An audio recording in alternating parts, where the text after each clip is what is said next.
The dust still clung to Wade Armstrong's hands 3 years after he buried them both, his wife and their 5-year-old boy, victims of cholera that swept through their small ranch like God's cruelest joke. He stood now in the autumn of 1883, outside the general store in Enid, Oklahoma, a town barely 2 years old but already bursting with settlers claiming their piece of the unassigned lands. The sun beat down mercilessly on the dirt streets, and Wade squinted against the glare, his heart as empty as the whiskey bottle he'd thrown into the creek that morning. He'd come to Enid to forget, to lose himself in cattle drives and hard labor, but grief followed him like a shadow that never shortened, no matter the angle of the sun. The commotion started with a scream, high and desperate, cutting through the usual noise of the frontier town. Wade's head snapped up to see a wagon careening down the main street, the horses wild-eyed and frothing, a woman in the driver's seat fighting the reins with everything she had. People scattered like tumbleweeds in a storm, and Wade didn't think, just moved. He sprinted into the street, his boots kicking up clouds of Oklahoma red dirt, and grabbed the bridle of the lead horse as it thundered past. The animal's momentum nearly tore his arm from its socket, but he held fast, his boots digging trenches in the earth as he pulled with all his strength. The horses slowed, then stopped, their flanks heaving. Wade's hands burned where the leather had torn through his calluses, but he kept his grip until the animals settled. He looked up at the wagon seat, and for the first time in 3 years, something stirred in his chest that wasn't pain. The woman staring down at him had eyes the color of storm clouds, gray and turbulent, set in a face smudged with trail dust and exhaustion. Her dark hair had come loose from its pins, falling around her shoulders in waves that caught the afternoon light. She couldn't have been more than 25, maybe younger, but her eyes held the kind of weariness that had nothing to do with age. "Are you hurt?" Wade asked, his voice rough from disuse. He didn't talk much these days, found it easier to stay quiet.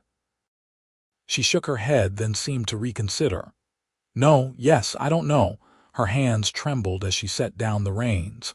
"Something spooked them, a snake, I think. I couldn't hold them."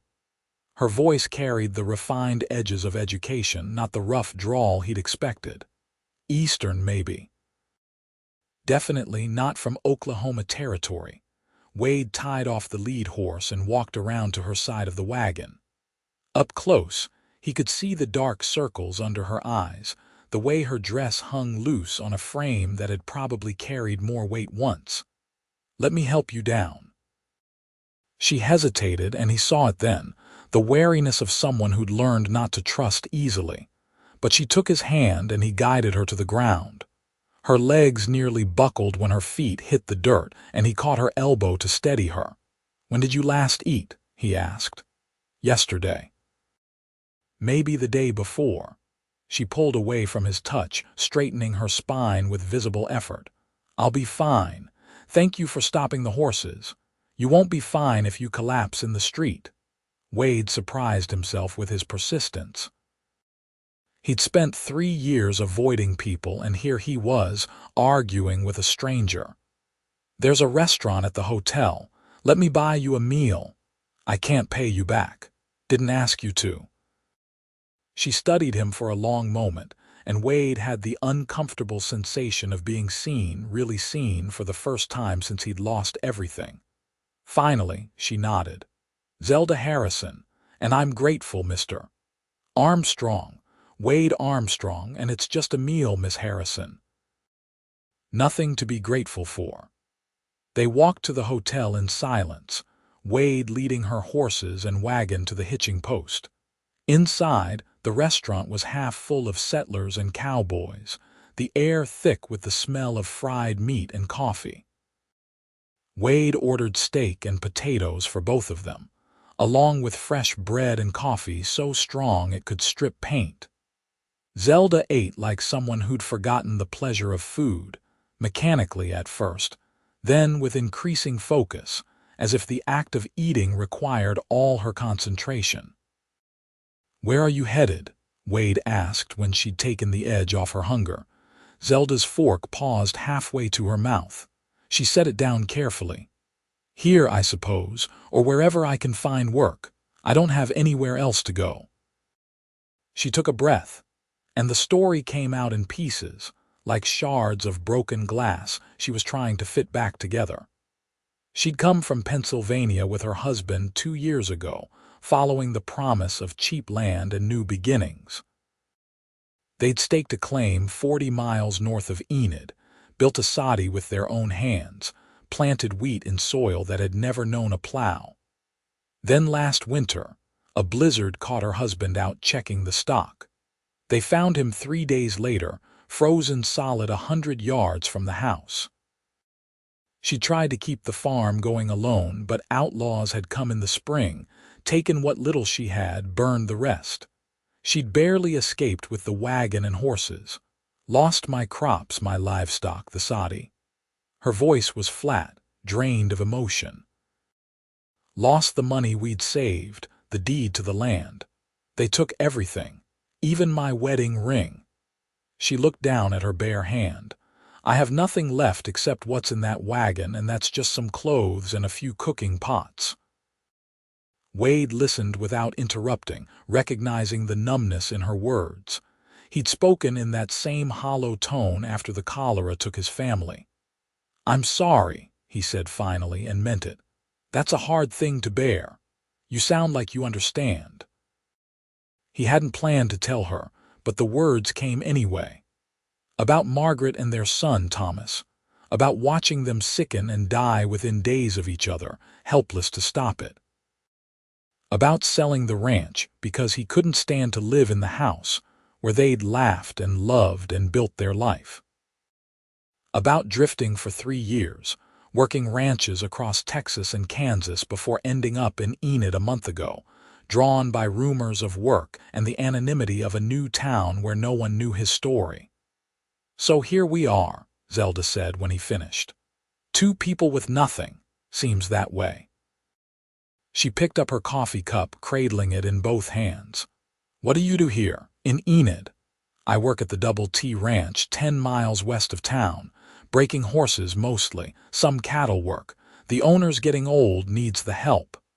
Wade hesitated, then pushed forward. "He's been after me to find someone to help with the cooking and cleaning at the main house. His wife passed 2 years back, and the place shows it. Room and board plus wages, if you're interested." Zelda's eyes widened. "You don't know anything about me. I could be a terrible cook." "Can you boil water without burning it?" "Yes." "Then you're better than what he's got now, which is nothing." Wade surprised himself again. He'd been working at the Double T for 4 weeks and hadn't said more than 3 sentences a day to anyone. Now he was helping a stranger find employment. Margaret would have laughed, told him his soft heart would be his undoing. The thought made his chest ache. "Job's yours if you want it. I can take you out there tomorrow, introduce you to Tom Aldridge. He'll grumble and act tough, but he's fair." "Why are you helping me?" The question was direct, her storm cloud eyes searching his face. Wade thought about it. "Because someone stopped to help me once when I needed it. Because you look like I felt 3 years ago. Because it's the right thing to do." He drained his coffee. "Take the night to think about it." "I'll be here in the morning if you decide yes." She didn't need the night. "Yes," she said immediately. "Yes, I'll take the job. Thank you, Wade." Hearing his name from her lips did something strange to his heartbeat, but he ignored it. He was helping a woman in need, nothing more. His heart had been buried with Margaret and Thomas, and he had no intention of excavating it. The next morning, Wade drove Zelda's wagon west out of Enid, following the rutted trail that passed for a road. The Oklahoma sky stretched endless overhead, brilliant blue and cloudless, the autumn air still warm enough to raise sweat on the horses' necks. Zelda sat beside him, cleaned up from yesterday, her dark hair pinned properly now, her dress brushed free of dust. She'd paid for a room at the boarding house with the last of her money, she told him, and used the wash basin to scrub away weeks of trail grime. "Tell me about Tom Aldridge," she said as they bounced over a particularly deep rut. "Old cavalry man. Fought in the Mexican War back in the 40s, then came out here to raise cattle. Built the Double T from nothing, just him and his wife, Emily. They had a good life together, near 40 years. She died of pneumonia and he's been lost ever since. Works himself half to death every day so he doesn't have to sit in that empty house at night." "Sounds familiar," Zelda said quietly. Wade nodded. "We're all running from ghosts out here." The Double T appeared on the horizon like a mirage, buildings shimmering in the heat. The ranch house was bigger than Wade had made it sound. A 2-story structure with a wide porch and real glass windows, a luxury in this territory. Barns and corrals spread out behind it, and Wade could see cattle dotting the grassland to the north, brown shapes against the golden autumn grass. Tom Aldridge met them on the porch, a lean man in his 70s with a beard gone white as January snow and eyes that still held cavalry sharpness. "This her?" he asked Wade, then didn't wait for an answer before addressing Zelda directly. "You know how to cook, girl?" "Yes, sir. My mother taught me. Can you keep a house? I don't need fancy, just clean. I kept my own home for 2 years. I can manage yours." Tom grunted, apparently satisfied. "Room and board, $20 a month. You start breakfast before dawn, lunch at noon, dinner at sunset. Wash on Monday, iron on Tuesday, baking on Wednesday. Rest of the week you maintain the house and help with whatever needs doing. Sunday afternoons off for church if you're so inclined. Fair, more than fair. Thank you, Mr. Aldridge. Call me Tom. Everyone does." He turned to Wade. "Show her the quarters, then get back to work. Those Mustangs won't break themselves." Zelda's room was on the 2nd floor, small but clean, with a real bed and a window overlooking the ranch yard. She stood in the doorway for a long moment, just looking, and Wade saw her throat work as she swallowed hard. "You all right?" he asked. "I haven't had a real bed in 4 months, not since the outlaws came." She turned to him, and her eyes were bright with unshed tears. "I thought I'd end up on the streets, or worse. Thank you, Wade. I know I keep saying it, but I mean it. Thank you." "You're safe here," he said, and something in his chest shifted again, that strange stirring he'd felt yesterday. "Tom's gruff, but he's a good man. And I'm just across the yard in the bunkhouse if you need anything." She smiled then, the first real smile he'd seen from her, and it transformed her face from merely pretty to something that made his breath catch. "I'll be fine. You've done more than enough." Wade left her to settle in and went to work with the horses, but he found his attention drifting to the main house throughout the day. He told himself he was just checking to make sure she was adjusting well, nothing more. When lunch came and she called them in from the porch, he was surprised by the spread on the table. Fresh bread, still warm from the oven. Beef stew thick with vegetables. Coffee that didn't taste like creek water. Tom ate 3 helpings and didn't say a word, but Wade caught the old man's satisfied nod. The days fell into a rhythm. Wade worked the horses and cattle, rode fence lines, and fixed what needed fixing. Zelda ran the house with quiet efficiency, transforming the dusty, neglected space into something that felt almost like a home. She planted herbs by the kitchen door, mended the curtains, organized the pantry. Tom's gruffness gradually softened around her, and Wade sometimes heard them talking while she worked, the old man's stories of his cavalry days mixing with the clatter of pots and pans. Wade tried to keep his distance, but it was impossible in the close quarters of the ranch. He found himself timing his returns to coincide with meals, making excuses to work on projects near the house. He told himself he was being neighborly, looking out for her the way anyone would. But he knew he was lying. It was the small things that got to him. The way she hummed while she worked, old songs he half remembered from his childhood. The way she'd leave fresh coffee on the stove for him when he came in late from night watch. The way she'd stop whatever she was doing to watch the sunset. Her face turned toward the western sky with an expression of such pure wonder that it made his heart hurt. She was coming back to life, he realized, shedding the numbness of trauma like a snake shedding skin, and he was watching it happen right in front of him. 2 months passed. Winter came to Oklahoma territory in fits and starts, cold mornings giving way to mild afternoons, the grass turning from gold to brown. Wade finished breaking the last of the Mustangs, good cow ponies that would sell well in the spring. Tom was pleased, talked about expanding the herd, maybe bringing on another hand or two when the weather turned. It was a Saturday evening in late November when everything changed. Wade had just finished washing up at the pump when he heard raised voices from the house. He ran, his heart pounding, and burst through the kitchen door to find Zelda backed against the wall, a stranger looming over her. The man was drunk. That was obvious from his swaying stance and slurred words, and he had Zelda's wrist in his grip. "I'm just being friendly," the man was saying. "No need to be unfriendly, sweetheart."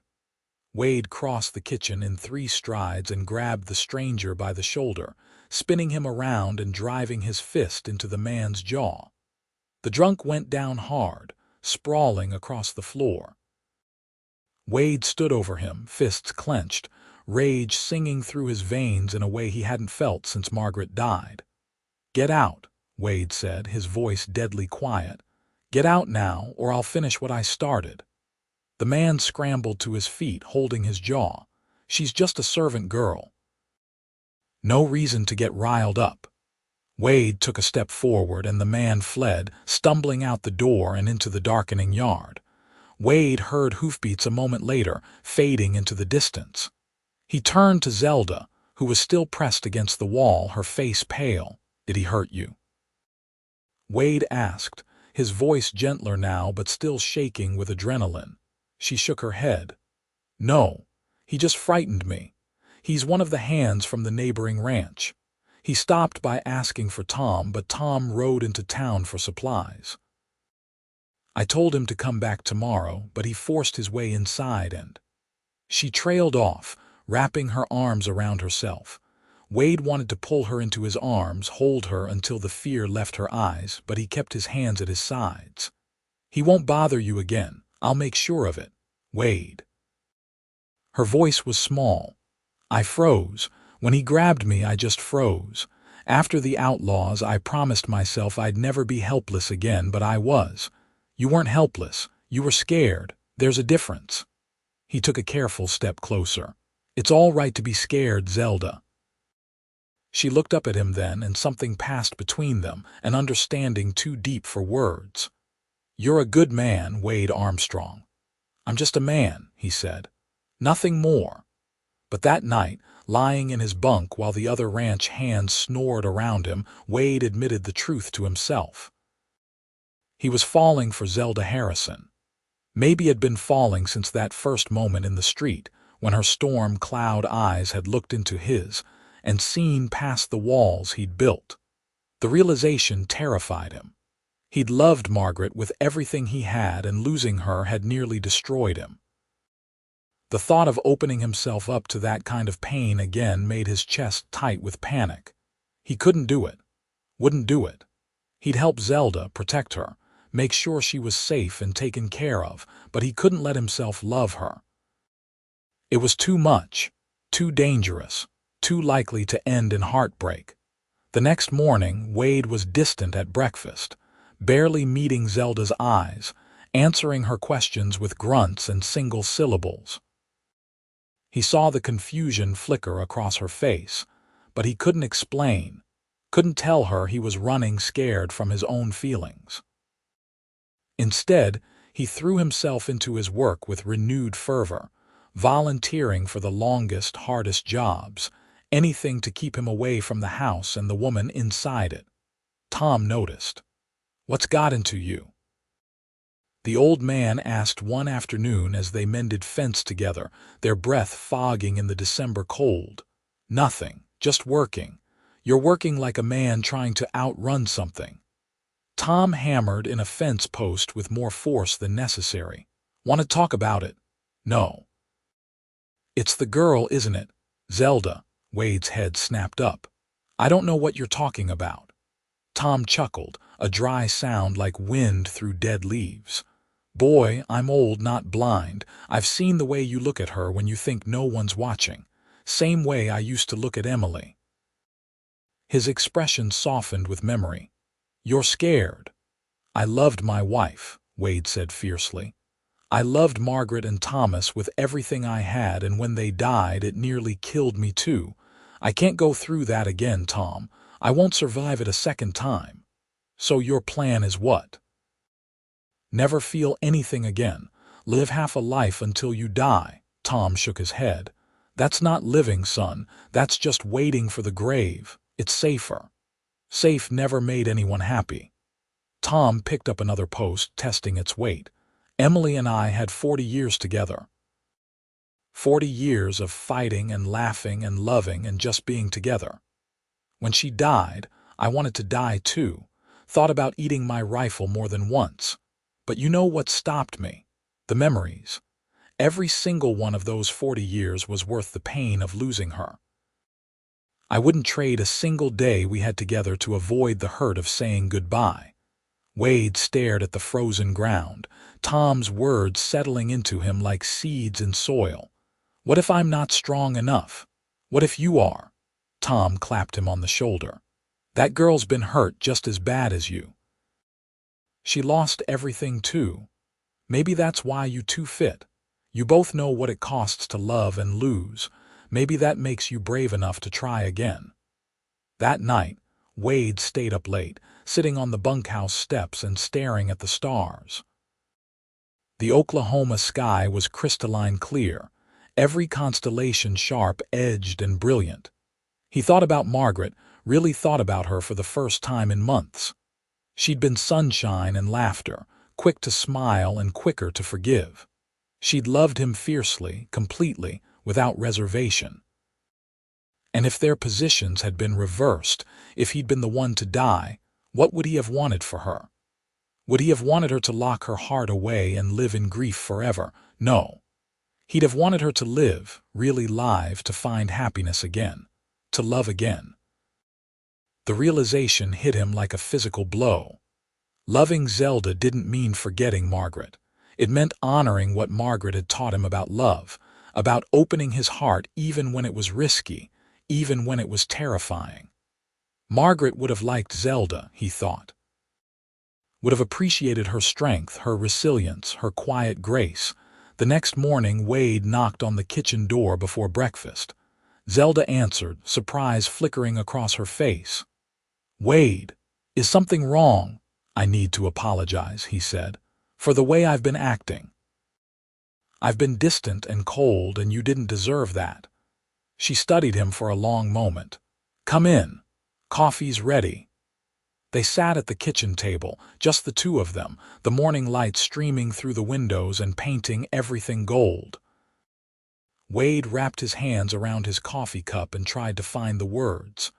"I was married before," he started, then stopped. "But you know that. What you don't know is how much it terrified me when I realized I was developing feelings for you." He looked up, meeting her eyes. "I lost everything once, Zelda. My wife, my son, my whole life. I built walls so high around my heart that I thought nothing could get through. And then you showed up, and suddenly those walls were crumbling, and it scared me so badly I tried to run." Zelda's expression was unreadable. "And now?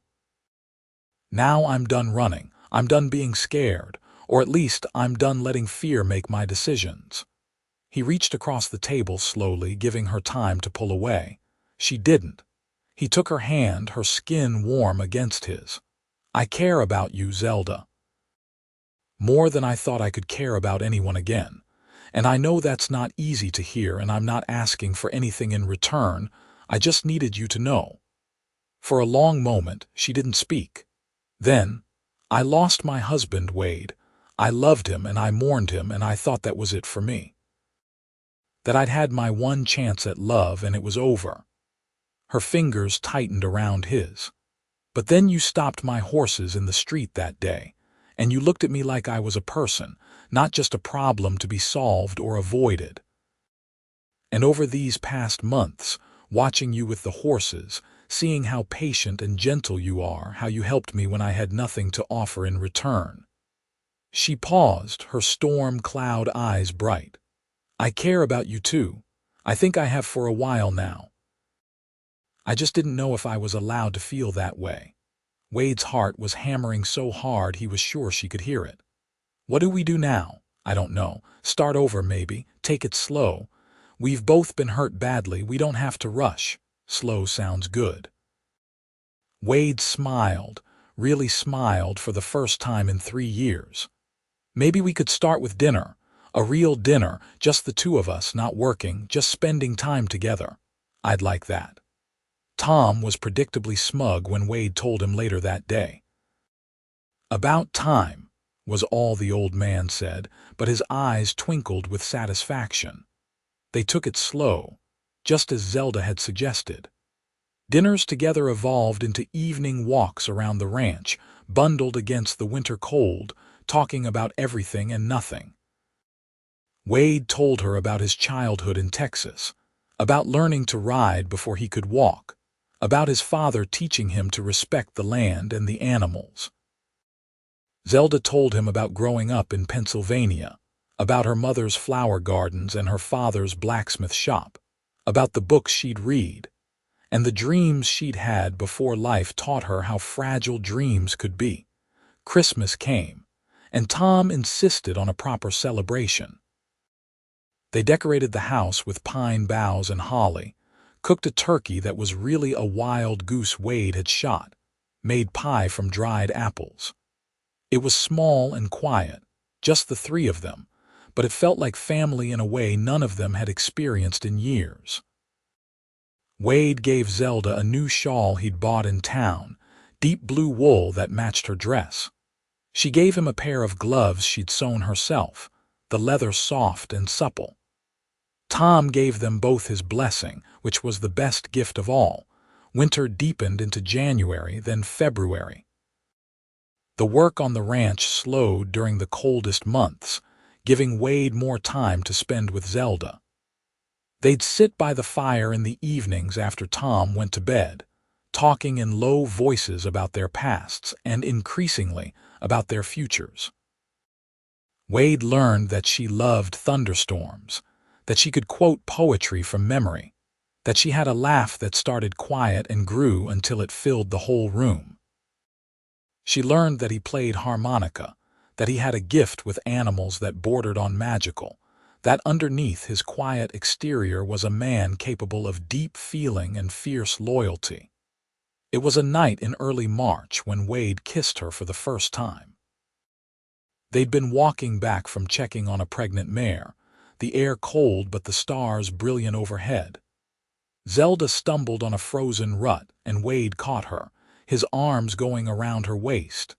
She looked up at him, her face inches from his, and something in her expression made his breath catch. He leaned down slowly, giving her every chance to pull away, and brushed his lips against hers. The kiss was gentle, tentative, both of them rusty at this dance of intimacy. But it was also sweet and right and full of promise. When they pulled apart, Zelda was smiling. "I've been wondering when you do that," she said. "Sorry it took me so long. No apology necessary. It was worth the wait." They stood there in the cold Oklahoma night, holding each other, and Wade felt something he hadn't felt since Margaret died. Hope. Pure, uncomplicated hope for the future. Spring arrived in a rush of green grass and wildflowers. The cattle grew fat on the new growth, and Tom hired 2 new hands to help with the expanded herd. Wade was promoted to foreman, a position he'd never sought but accepted with pride. He was good at the work, good at managing men and animals and the thousand small crises that arose on a working ranch. The extra money meant he could start saving, start thinking about the future in concrete terms. One evening in April, he asked Zelda to marry him. They were sitting on the porch steps, watching the sun set in a blaze of orange and gold, and the words just came out simple and true. "I love you, Zelda. I want to build a life with you, a real life, with a home and a future and everything that goes with it. Will you marry me?" She turned to him, and he saw tears in her eyes, but they were happy tears, catching the sunset light like jewels. "Yes, yes, Wade, I'll marry you."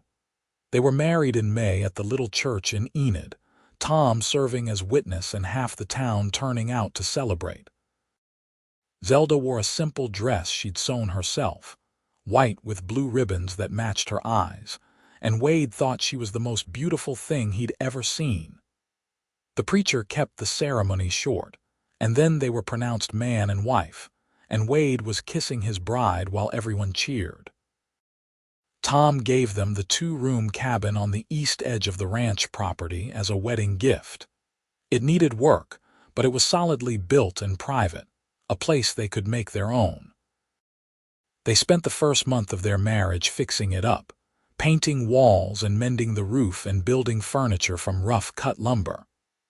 Zelda planted a garden, vegetables and flowers both, and Wade built her a chicken coop for the hens she wanted.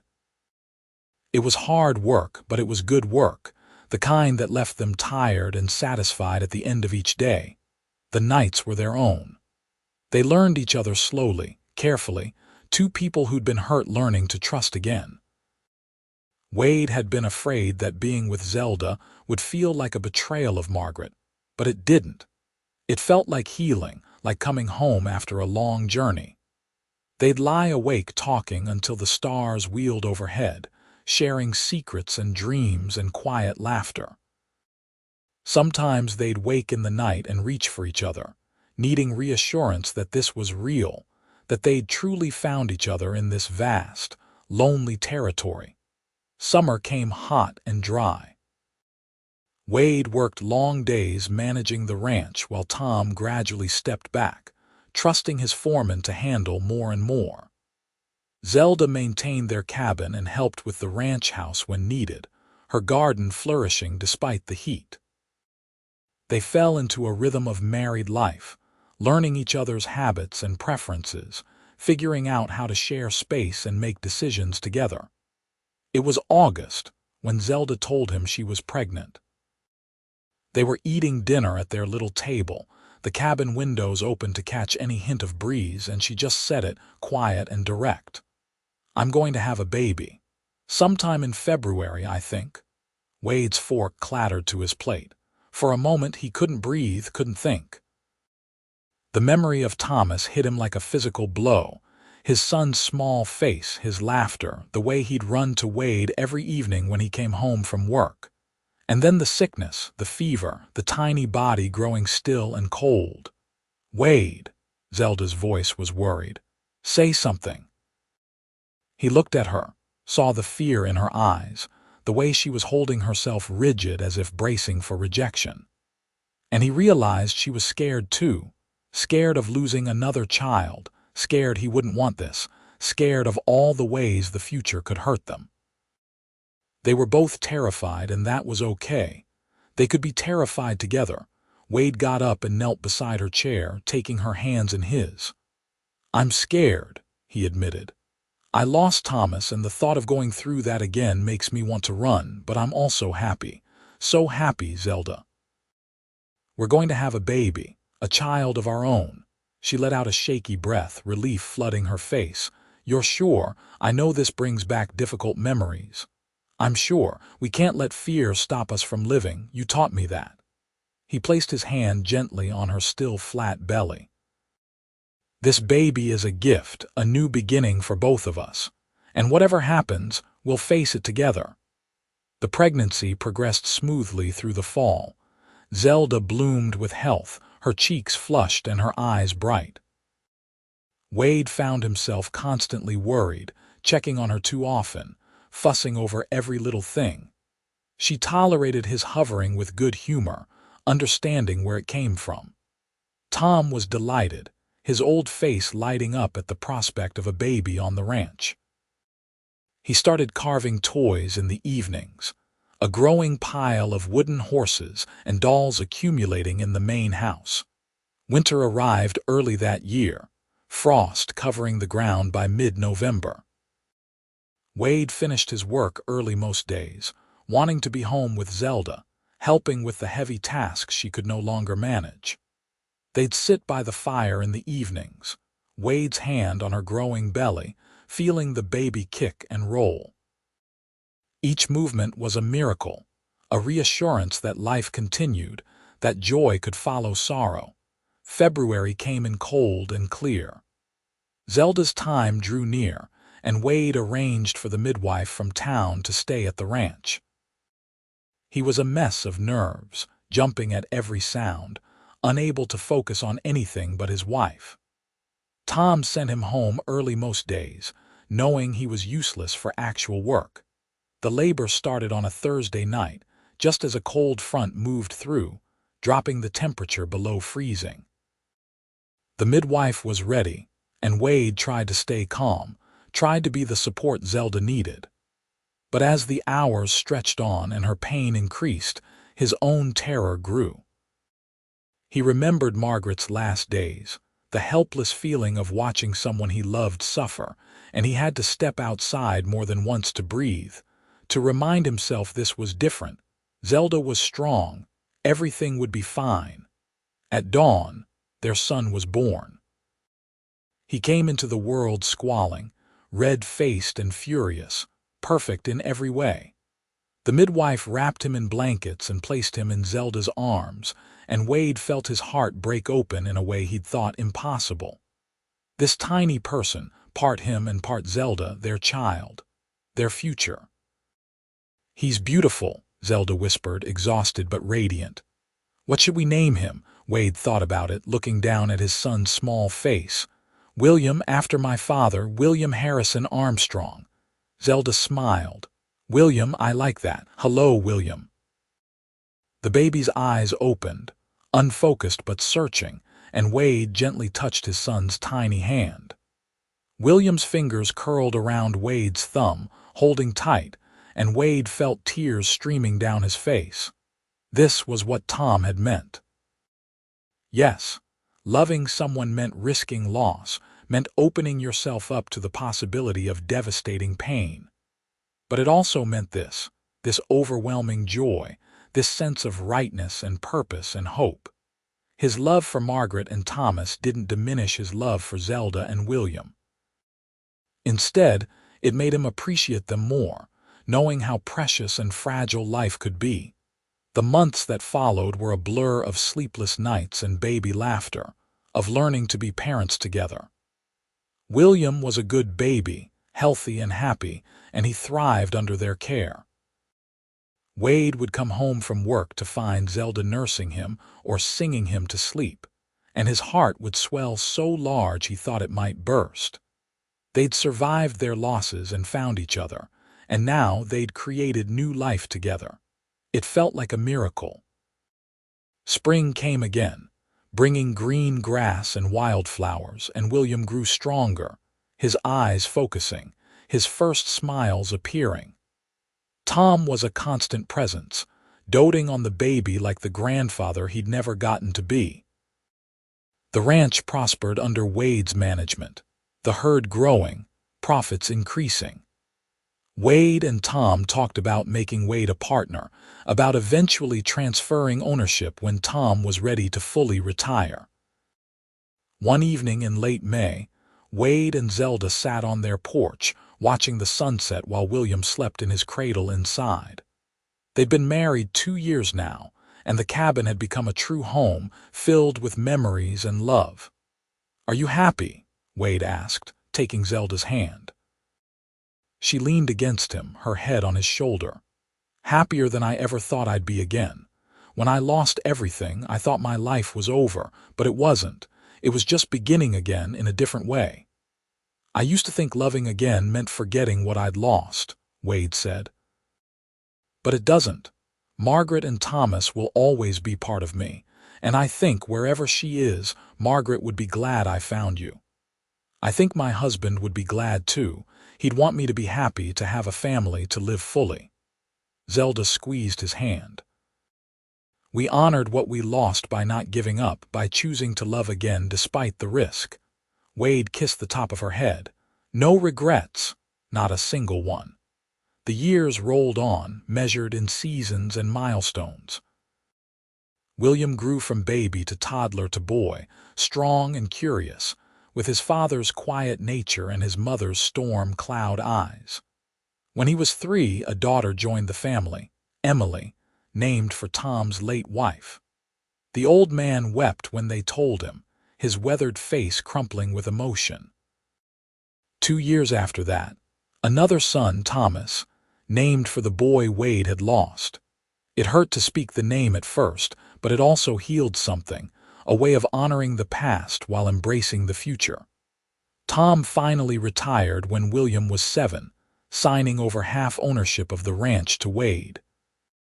You earned it, the old man said. This place would have fallen apart without you. Now it's yours and Zelda's to build on.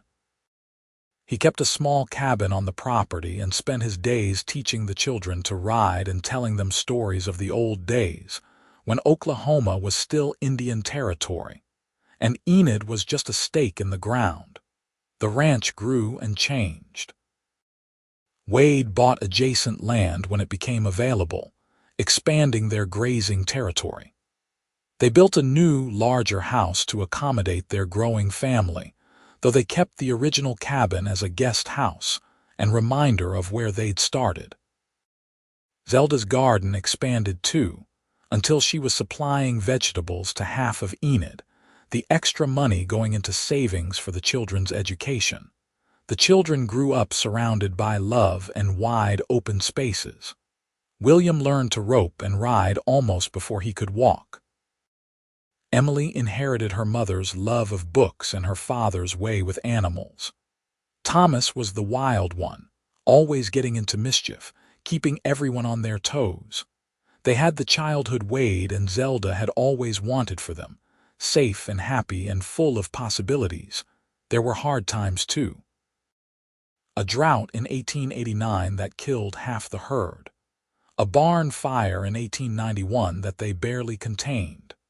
A broken leg for Wade in 1893 that laid him up for months.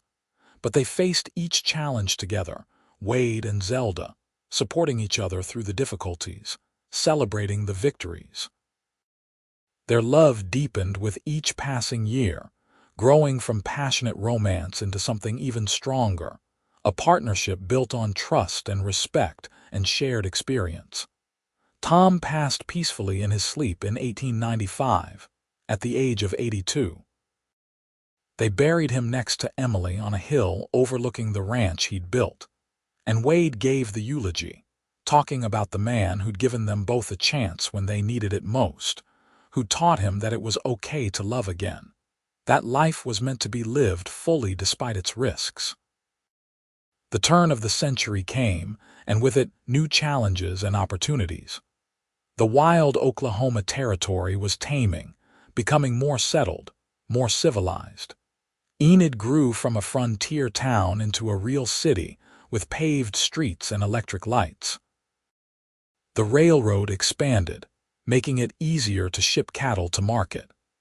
Wade and Zelda adapted with the times, modernizing the ranch while keeping its heart the same. On a warm evening in June 1900, they sat on the porch of their house, watching their 3 children play in the yard.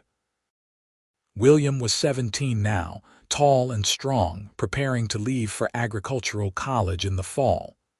Emily was 14, her nose always in a book, dreaming of becoming a teacher. Thomas was 12, still wild but starting to show signs of the man he'd become. We did it, Zelda said softly. We rebuilt. Wade took her hand, the gesture as natural now as breathing after 17 years of marriage. Her hair was starting to show threads of silver, and there were lines around her eyes that hadn't been there when they met.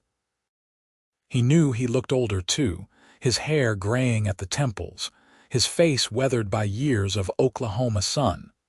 But she was still beautiful to him, still the woman with storm cloud eyes who'd stolen his heart in a dusty frontier town. "We did more than rebuild," Wade replied. "We created something new.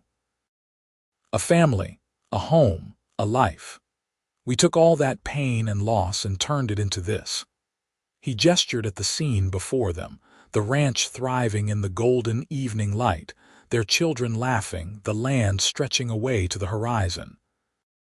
Zelda leaned against him, just as she had on their porch years ago. "Sometimes I think about that day in Enid when the horses bolted and you stopped them. What would have happened if you'd been somewhere else, if you hadn't been there? I don't know. But I was there.